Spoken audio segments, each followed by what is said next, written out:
Team evaluation record के अंदर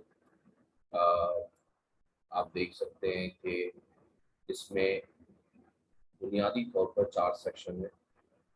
एक प्रोफेशनल कंडक्ट का है, एक प्रोफेशनल डेवलपमेंट का है और एक टीचिंग इंटरेक्शन का है और एक जो है वो स्पिरिचुअल डेवलपमेंट का है, यानी लेसन इन इस्लाम का। तो मिसाल के तौर पर मैडम या कोऑर्डिनेटर कोई भी जो भी ऑब्जर्वेशन के लिए जाएगा टीचर की, तो टीम इवैल्यूएशन रिपोर्ट के अंदर हम टीचर की परफॉर्मेंस को इवैल्यूएट करने के लिए ये एक फॉर्मेट बनाया है। तो इसमें रिकॉर्ड कीपर में ऑब्जर्वर का नाम आएगा, जो भी ऑब्जर्वेशन के लिए जा रहा है उसका नाम आएगा।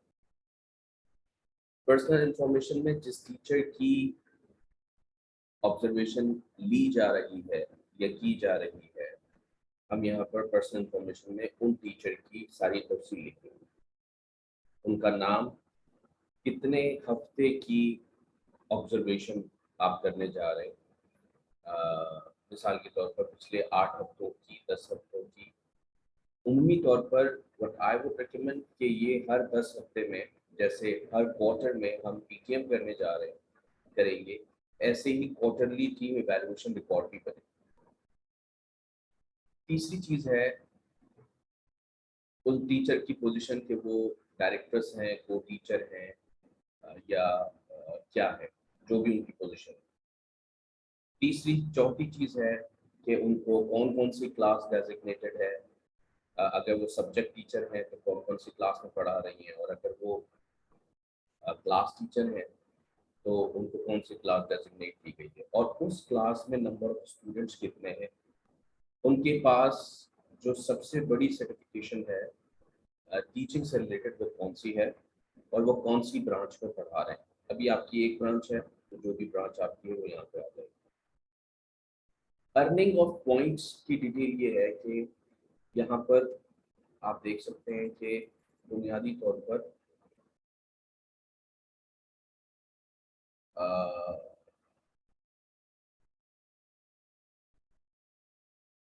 4 कैटेगरी है। तो 2 पॉइंट्स का मतलब ये है, has mastered this area and could train others. जो भी एरिया आप करने जा रहे हैं उस एरिया में वो मास्टर हो चुके हैं और वो दूसरे को उसके बारे में बता भी सकते हैं। 1.5 रैंकिंग का मतलब ये है कि वो इस एरिया में स्ट्रॉन्ग है but could not train others. 1 का मतलब है is average in this area, और 0 का मतलब है needs help with this to be more effective. तो ये 4 तरह से पॉइंट स्कोरिंग होगी। ये 4 इसमें इसके पैरामीटर्स हैं।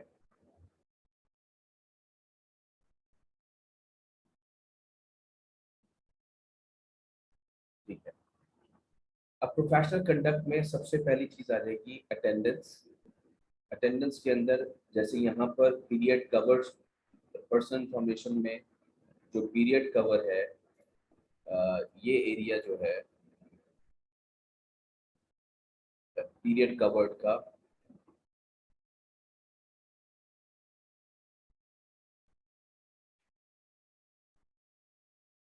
जो पीरियड कवर का एरिया है, इसमें नंबर ऑफ डेज आपने मिसाल के तौर पर अगर नंबर ऑफ वीक्स आ रहे हैं 10 हफ्ते के अंदर 40 दिन आ रहे हैं, तो यहाँ पर टोटल डेज आ जाएंगे।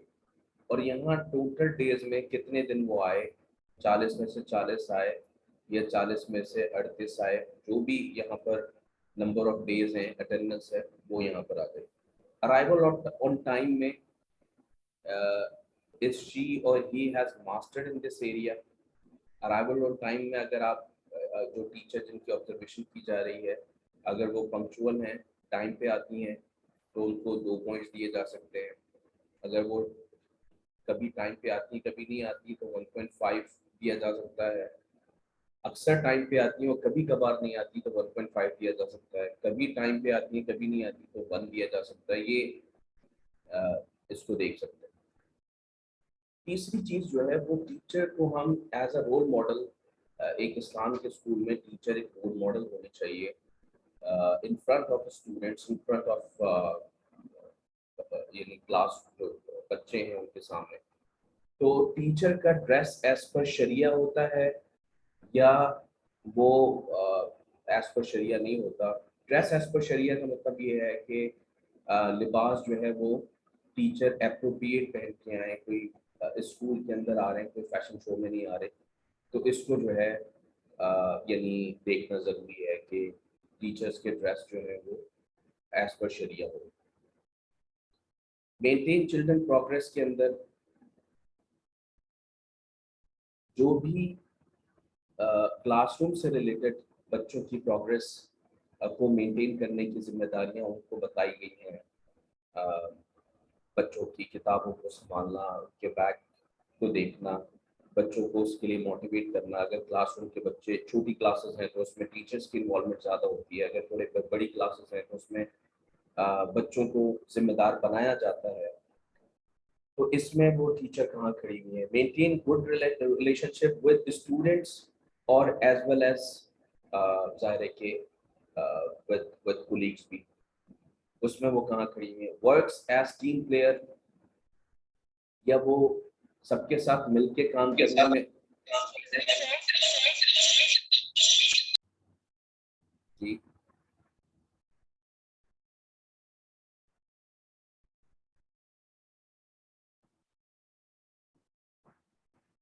वर्क एज टीम प्लेयर के अंदर भी यहाँ पर भी यही है कि टीम प्लेयर में एक एक टीचर है जिनकी आदत होती है कि वो अ,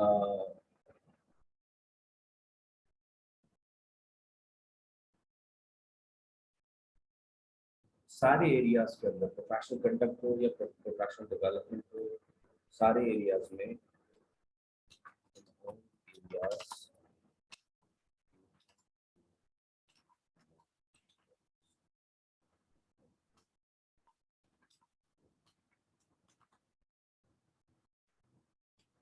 अच्छा, पास टीचर्स ऐसे होते हैं जिनको जो अकेले परफॉर्म करने में मतलब कंफर्टेबल होते हैं, तो ठीक है, अ, इसमें उनकी रैंकिंग जो है वो 1 आ जाएगी।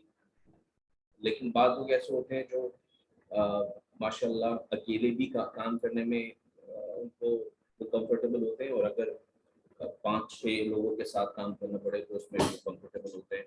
तो यहाँ पे जो स्कोरिंग का क्राइटेरिया है, ये जो स्कोरिंग का क्राइटेरिया यहाँ पे दिया हुआ है, इसके अकॉर्डिंगली डेफिनेशन मैंने यहाँ पे दे दी है, इसके अकॉर्डिंगली मार्किंग हो जाएगी। ये इदारों के अंदर जब कोई प्रोफेशनल काम के लिए प्रोफेशनल प्रोफेशनल एथिक्स का तकाजा ये है कि जब आदमी किसी जगह पर काम के लिए जाए तो वहाँ पर घर की बातें, पर्सनल बातें, अपने पर्सनल इश्यूज, ये सब वहाँ पर डिस्कस ना करे।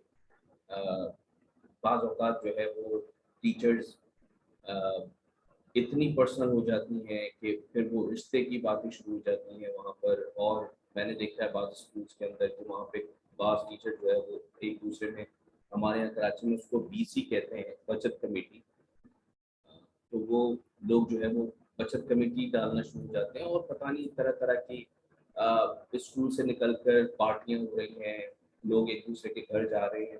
और फिर वो होता क्या है कि वो सारी चीज़ें, क्योंकि अभी इतनी इतनी डेवलपमेंट नहीं हुई भी होती, तो ये पर्सनल डिस्कशन ये इदारे के हक में एक गलत चीज़ बन जाती है। और in terms of many things कि वो ज़्यादा फायदा नहीं होता इससे।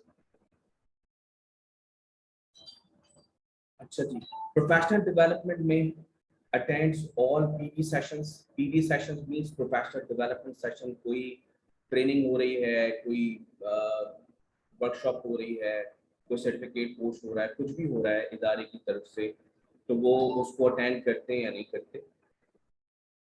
टीचर्स अटेंड करते हैं या नहीं करते। अटेंड्स ऑल मशवरा। मशवरा मींस जितनी भी कोऑर्डिनेशन मीटिंग्स होती हैं चाहे वो 1-to-1 हो, चाहे वो पेरेंट्स के साथ हो, चाहे वो कोऑर्डिनेशन मीटिंग हो, तो वो मीटिंग के को अटेंड करते हैं या नहीं करते। Attends training on the topics needed to learn best practices for supporting the development of students। ऐसी ट्रेनिंग्स जिससे बच्चों को फायदा हो, उस किस्म के टॉपिक्स पर अगर आउट ऑफ द यानी स्कूल कहीं कोई ट्रेनिंग है, फैसलाबाद में कोई ट्रेनिंग हो रही है और उससे उस ट्रेनिंग से बच्चों को फायदा हो सकता है, तो इस किस्म की ट्रेनिंग को अटेंड करते या नहीं करते। Show improvement in areas on which they have received training. बहुत सारे वर्कशॉप्स और ट्रेनिंग इदारे की तरफ से करवाई जा चुकी हैं और करवाई जाती रहेंगी, तो उन ट्रेनिंग का हासिल यानी रिजल्ट इम्पैक्ट वो क्लासरूम में आ रहा है या नहीं आ रहा, इसको देखना है। Seek additional educational practitioner in the field. बाज़ लोग ऐसा होता है, बाज़ टीचर्स ये समझते हैं कि हमें 10 साल हो गए, हमें 15 साल हो गए, हमें 20 साल हो गए, और यानी वो जो बहुत पुरानी सर्टिफिकेशन उनके पास होती है, 15-20 साल पुरानी या 10 साल पुरानी या 5 साल पुरानी या 2 साल पुरानी, वो उसी सर्टिफिकेशन को अपने साथ रखते हैं, कैरी करते हैं। एक्स्ट्रा सर्टिफिकेशन एजुकेशन में नई नई चीज़ें जो आ रही होती हैं उसके बारे में वो बहुत ज़्यादा यानी क्यूरियस नहीं होते, तो इसमें वो कहाँ खड़े। टीचिंग इंटरेक्शन के अंदर फॉलोज अलामीन, जो डायरेक्शन डॉक्यूमेंट किसी भी किस्म का दिया जाए वो डायरेक्शन फॉलो करते हैं या नहीं करते। Reach to the children in group, बच्चों को ग्रुप के अंदर पढ़ना सिखाते हैं या नहीं पढ़ा। मेंटेन लेसन प्लान्स, जो लेसन प्लान्स होते हैं उनको वो यानी मेंटेन रखते हैं या नहीं करते। बाद लोग किसी वजह से, किसी मजबूरी की वजह से बास टीचर्स लेसन प्लान तो बना देते हैं, लेकिन क्लासरूम में जब जाते हैं तो वो अपनी मर्जी करते हैं, तो ऐसा होता है या वो लेसन प्लान को फॉलो करते हैं। क्लासरूम डेकोरेशन एक बहुत इंपॉर्टेंट एलिमेंट है टीचर के लिए, टीचर की परफॉर्मेंस के लिए। तो वो क्लासरूम के अंदर जो बच्चों के हक में डेकोरेशन होता है, लेसन को डिस्प्ले कराना, उसके विजुअल्स पोस्टर्स बनाना। मैंने सेशन में भी कहा था कि बजाय इसके कि आप वाइट बोर्ड पर पोस्टर्स बनाएं, बच्चों के सामने विजुअल्स बनाएं, उसके बाद फिर बना के खुद ही दिखा दें, तो बेहतर ये है कि जितने पोस्टर्स आपको प्री प्राइमरी में, प्राइमरी में रिक्वायर्ड होते हैं, उनको प्लान करके आहिस्ता आहिस्ता उन पोस्टर्स को आप एक दफ़ा बना लें, आपका एक एसेट बन जाएगा, और पोस्टर बनाने के लिए आप मुख्तलिफ टूल्स इस्तेमाल कर सकते हैं।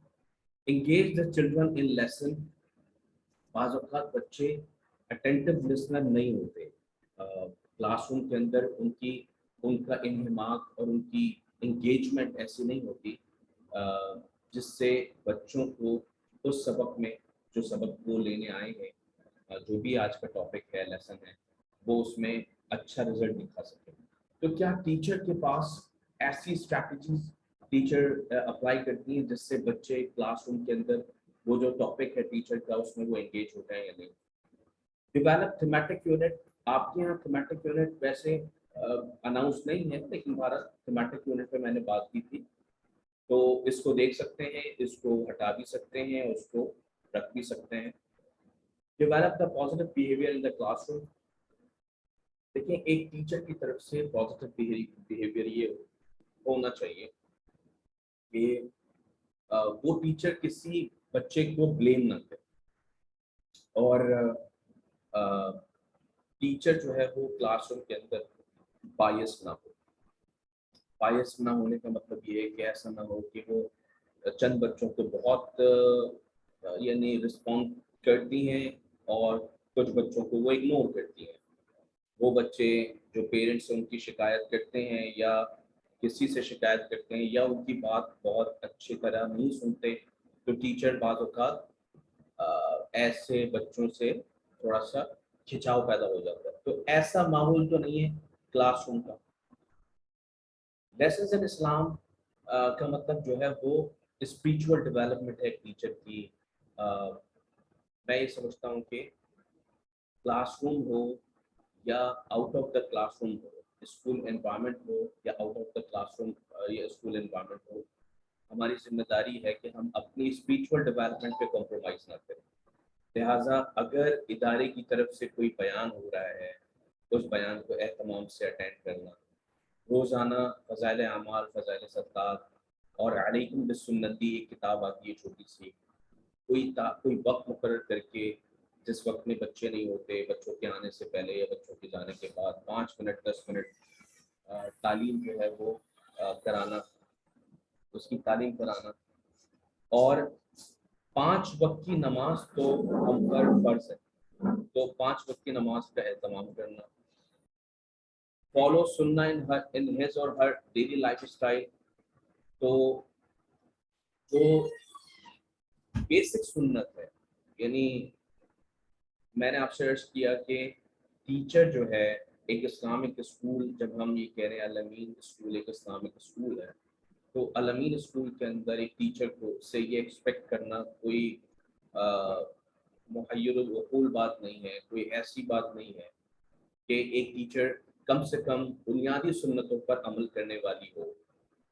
हैज़ स्ट्रॉन्ग कमांड ऑफ तजवीद। कुरान बच्चों को पढ़ाना फ़र्ज़ नहीं है सिर्फ, बल्कि हर टीचर को भी कुरान सही पढ़ना फ़र्ज़ है और कुरान तजवीद के साथ पढ़ना फ़र्ज़ है। कुरान पढ़ना सिर्फ फ़र्ज़ नहीं है, बल्कि कुरान तजवीद के साथ पढ़ना फ़र्ज़ है।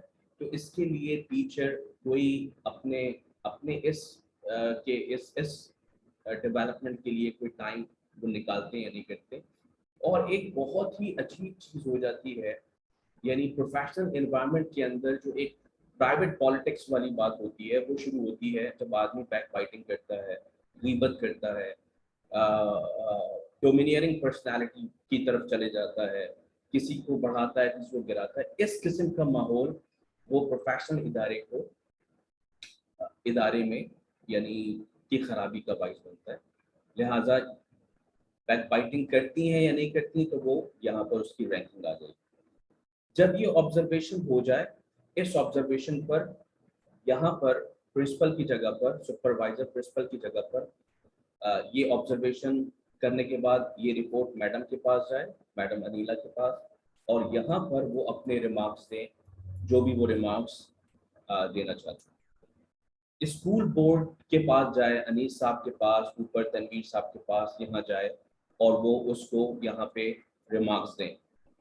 और उसके बाद आखिर में यहाँ पर खुर्रम अमीन साहब, आकिब साहब और जो उनके जो बोर्ड्स हैं उनके पास जाए और वो यहाँ पर रिमार्क्स दें। इसकी एक अच्छा ऐसी चीज़ें जो कि टीचर से आप शेयर नहीं करना चाहते, वो इसके बैक साइड पे करें, वो इसके बैक साइड पे लिखें, क्योंकि ये जो है जब सारे रिमार्क्स हो जाएं और सबके सिग्नेचर आ जाएं और ये सारी स्कोरिंग आ जाए, तो इसकी एक ओरिजिनल कॉपी टीचर की फाइल में लग जाएगी और इसकी एक फोटो कॉपी टीचर के पास चली जाएगी। जी।